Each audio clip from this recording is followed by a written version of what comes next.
Hey you guys, it's Peter and welcome to my channel, Peterisms, where I tell stories of my life and just little things that I have learned as I have grown into the person that I am today. And I do not have the same books that I usually have. I'm so excited, you guys. I have purchased 4 new books. I got these all off of Amazon, so you can get them as well. These are 4 new books that I'm thinking about using for the year 2021 on this channel, and I thought that we could just kind of go through them here together. I will go through them, and you guys can let me know what you think in the comment section below.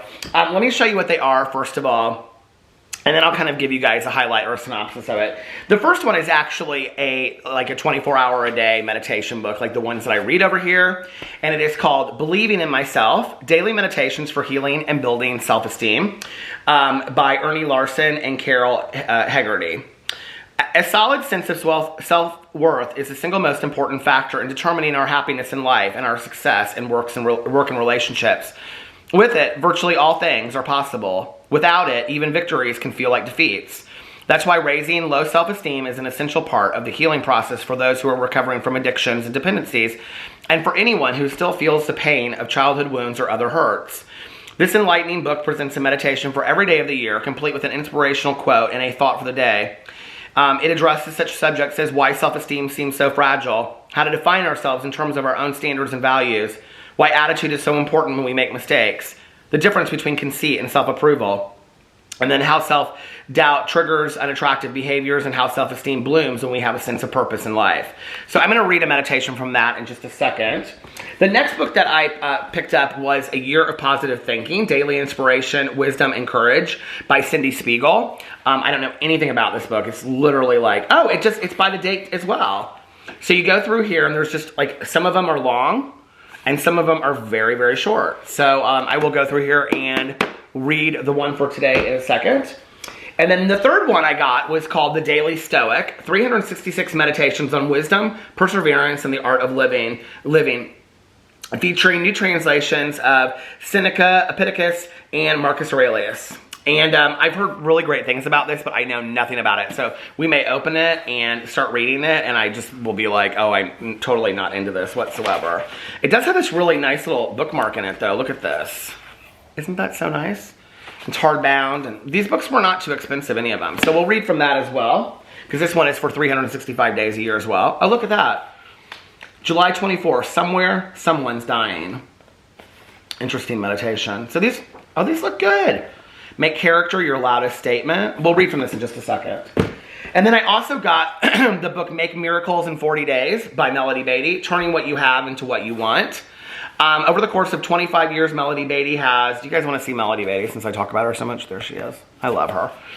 Over the course of 25 years, Melody Beattie has become a trusted friend for millions of readers, and in Make Miracles in 40 Days, she offers the ultimate distillation of what she has learned about gratitude, surrender, and connecting with our essential power.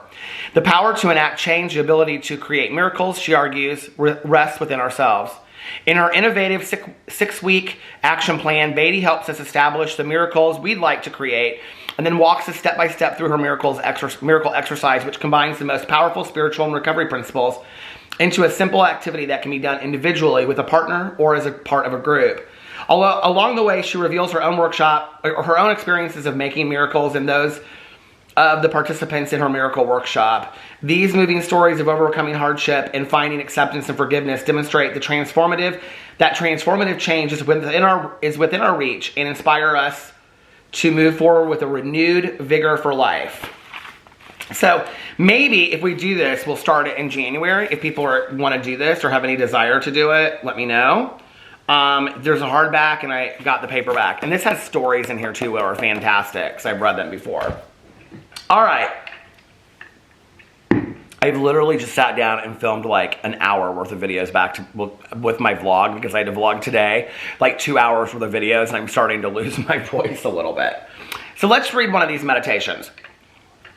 Okay. If this gets too long-winded, I'll save the other books for tomorrow. December 16th. Tomorrow is my sobriety birthday, by the way. So I'll do something special about that over here tomorrow. But these are long meditations. I like that. December 16th. Men are not against you. They are merely for themselves. Jean Fowler. Some decisions made by bosses, bureaucrats, other powerful higher-ups can wreak havoc on our personal lives. As carefully as we planned, some things we counted on just aren't going to be, and some things we thought would never happen are laid squarely in our laps. Perhaps a freeway is going to come through our neighborhood. The house we were going to retire in will have to be torn down, or perhaps the company we work for is being relocated and we weren't invited to come along. When such things happen, we feel betrayed and devalued. Our self-esteem takes a nosedive along with our plans. In our resentment and fear, we may turn on the culprits with a personal vengeance that hurts us a lot more than it can ever hurt them. After we reflect on it a while, we can usually see that these decisions were not really against us, but for the decision makers.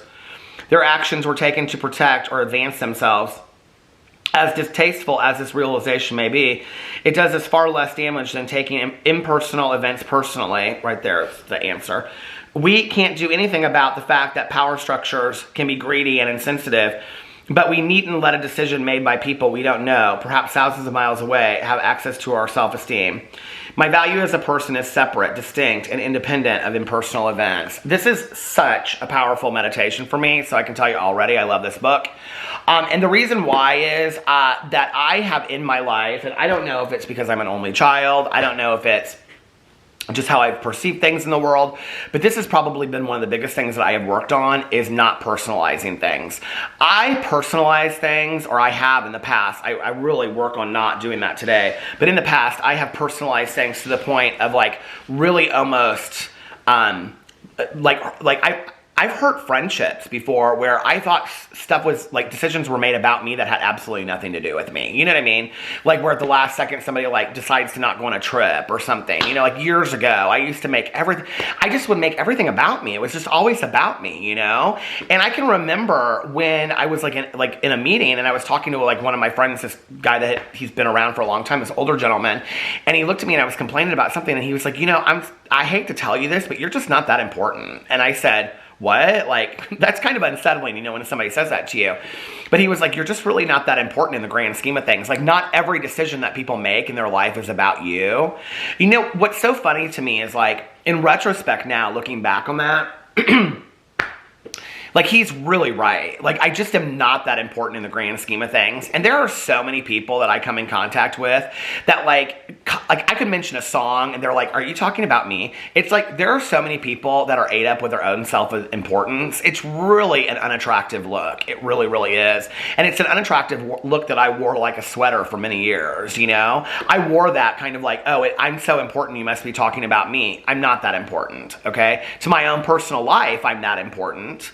But not to the grand scheme of everything that people are making decisions constantly based on me. It's just, you know what I mean? Like, I think I'm that big of a deal sometimes in my own head, and I'm just not. And you know, when I realize that I'm just not that big of a deal and I humble myself, God, the world works much easier, doesn't it? Because then I don't have to take people's decisions. Like, you know, like back in the day, if somebody would say, oh, I don't want to go to dinner now, I'd be like real personally offended by it, you know?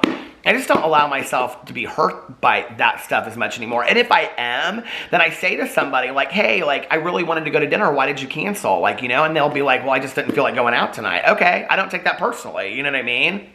I learned a very, very valuable lesson from my friend Tanya years ago.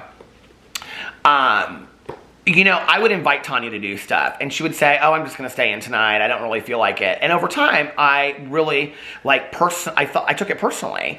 And I remember, so I just stopped asking her to do stuff. I just was like, I'm not going to ask her to do anything anymore. She doesn't want to do anything. I didn't say to her, like, you know, what's it about? And she could say to me, Peter, I just worked a 12-hour day on my feet. I really don't want to, like, you know, go to the Meijer tonight. I'm tired, you know?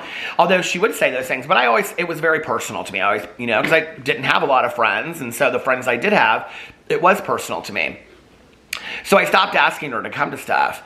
And then, like dinner or movie, whatever, you know, going out. We used to go dancing a lot and stuff like that. And so I remember, she said to me one time, she said, you stopped asking me to go do stuff. And I said, well, I mean, you just never wanted to do anything. I could tell you weren't that interested anymore.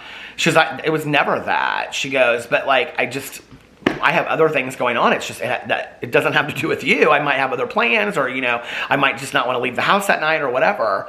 And I said, okay, well, I didn't know that. I took it personally. She goes, well, why didn't you ask me? And I said, I don't know. And she goes, here, I'll make you a deal. She goes, if you will be willing to ask me, she goes, because I like to be invited to things.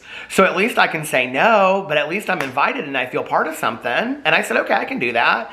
And she goes, and then I'll be honest with you if it's about you or not. And you know what? Ever since we've had that conversation, it's never once been about me. Never, right? And the thing that happened as a result of that was when Tanya was sitting in that chair or sitting in that car seat and we were going to Meijer, I knew she was there because she wanted to be there, you know? I knew she wasn't there because she felt like, God, Peter's going to feel bad if I don't go and it's going to be about him, right? Because we were able to have that honest conversation and communicate to one another, you know? Wow.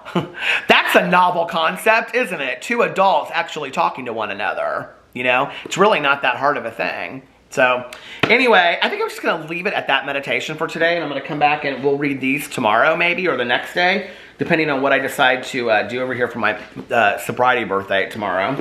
So anyway, I may just decide to take a whole day and not film any videos at all. I just might do that, but probably not, because I love filming videos so much. So anyway, I will be back tomorrow. I love you guys. Let me know what you think about these books in the comment section below.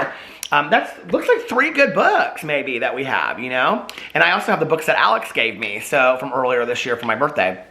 Anyway, let me know what you think about those books, these books, those books, these books, them books, these here books right here in the comment section below. They're so colorful and pretty, aren't they? And I love you guys, and I'll see you tomorrow. Bye.